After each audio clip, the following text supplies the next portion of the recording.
The first time I knew the HOA had declared war on me, I was ankle-deep in creek water, holding a sack of groceries, staring at what used to be my bridge. All that remained were splintered beams, crushed concrete, and the twisted rebar that once supported the only path to my front door. My neighbor, Dolores Whitman, stood on the far side of the creek sipping white wine like it was some kind of victory parade. "It was unsafe," she called out, as if repeating a lie made it true. I blinked. Then I laughed. Not because it was funny, but because I knew something she didn't. She had just stepped into a fight she wasn't ready for. And I had just stepped into my villain origin story. To understand how we got here, you need to know two things. 1. I'm not part of the HOA. I live just outside their jurisdiction, on a plot of land I inherited from my uncle, a man who believed in two things: aged whiskey and never letting pencil pushers tell you what shade of beige your siding should be. 2. I'm a retired civil engineer who built his own dam bridge across the small creek that separates my home from the cookie-cutter neighborhood governed by the HOA. I built it to code, got the permits, even posted a sign that said, in hand-carved letters, "Private access only." That sign might as well have been a red flag waved in front of a bull named Dolores. For a while, life was peaceful. I watched the HOA patrol cars roll past my place slow and suspicious, hoping to catch a violation they could ticket. Dolores, self-declared queen of suburbia and president of the HOA, once knocked on my door to tell me my mailbox didn't match community standards. I asked her what community she was referring to, since I sure as hell wasn't in hers. She left in a huff. I thought that was the end of it. I was wrong. One Tuesday afternoon, I took a drive to the next town over to buy a chainsaw and pick up bread from a bakery that makes loaves you can smell from the street. When I came back, the bridge was gone. Not damaged. Not crumbled. Gone. Demolished. Like someone had taken a wrecking ball to every last inch and swept the debris away. Fresh tire tracks marked where construction equipment had sat. New dirt was packed at the creek's edge. And a laminated notice fluttered in the breeze, duct taped to a fence post. Unsafe structure removed for community safety, HOA Code 14.2. My hands shook, not with fear, but with a rage so sharp it made me laugh. They had no right. No jurisdiction. No warning. Dolores stood on the other side with her glass of Chardonnay, her platinum hair sprayed to perfection, smirking like she'd won. "You should have followed the rules," she said. I smiled back. "You should have read the deed." That night, I sat by candlelight because I couldn't get back to my house without improvising a plank bridge. I pulled out my uncle's old records, meticulously labeled with notes like map, do not trust county lines, and well rights 1978. Buried under a blueprint stained with bourbon was a dusty folder labeled easement 1956.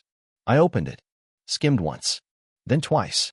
Turns out, while I was building bridges, the HOA forgot to check what they were stepping on. Literally.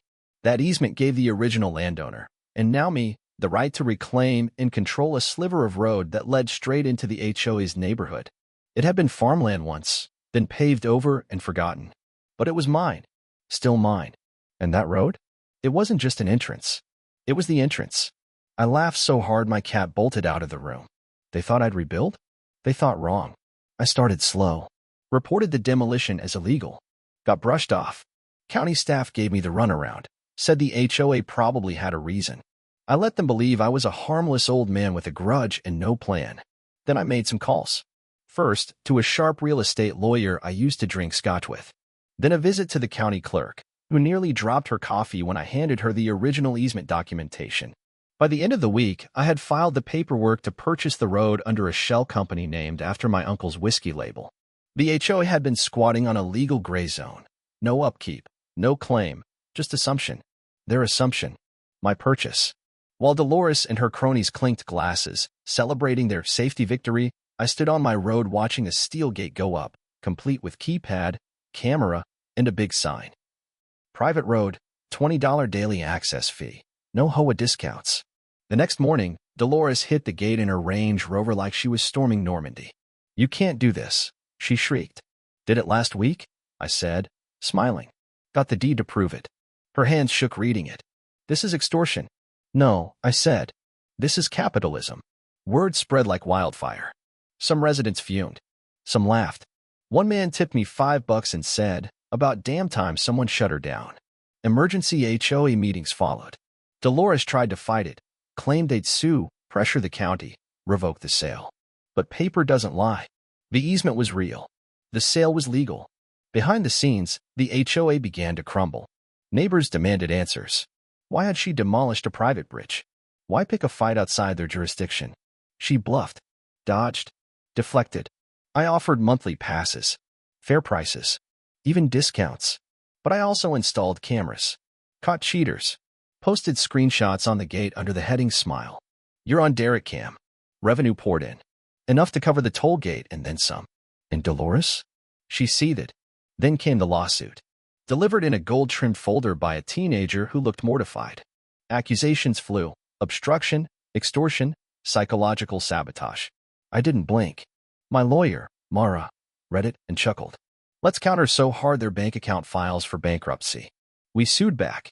Illegal demolition, trespassing, destruction of property. The bridge I built? Priceless. And we had receipts. We served the lawsuit during an HOA board meeting. One member's coffee mug shattered. Court followed. Karen showed up flanked by lawyers and a husband who looked like a hostage. Mara led with 5 words. Let's talk about the bridge. Permits. Easement. Photos. Even a video of Dolores sipping wine while rubble floated downstream. Judge leaned in. Asked, who authorized demolition? Mara handed over HOA bylaws. No vote. No approval. Just one signature. Dolores's. Judge blinked. You demolished a private structure without consent? Dolores opened her mouth. Closed it. Ruling. In my favor. Damages. Awarded. Toll road. Upheld. Dolores tried to spin the loss. News crews caught her rambling about fake narratives and vendettas. But the damage was done. Whispers became chants. Voter out. Flyers spread. Cookies arrived at my toll booth. Apologies too. So I offered a deal. Drop the lawsuit. Discount the toll. In exchange, a written apology, and they rebuild my bridge. My design. My specs. The board agreed. Dolores? Suspended. Construction began. A monument rose from the creek. Reclaimed oak. Wrought iron. Stone pillars. Gargoyles. Lights. A plaque read, rebuilt by the HOA, courtesy of their own mistake. Dolores fumed. Spray painted the sign one night. Got caught. I printed the footage. Taped it to the gate. She was voted out permanently. Later, she tried to sell her house. No takers. Not with Google full of HOA bridge lawsuit. I bought it through a friend. Full price. Turned it into a vacation rental. Called it the Bridge View. Life rolled on. The bridge became a landmark. Kids biked across it. Couples took selfies. Even the HOA board warmed up to me. One woman brought brownies. What she did wasn't order. It was control. I nodded. The bridge said enough. One fall afternoon, I built a bench at the center. Best view of the creek. Carved a message into the wood. Never start a war with someone who builds bridges for a living.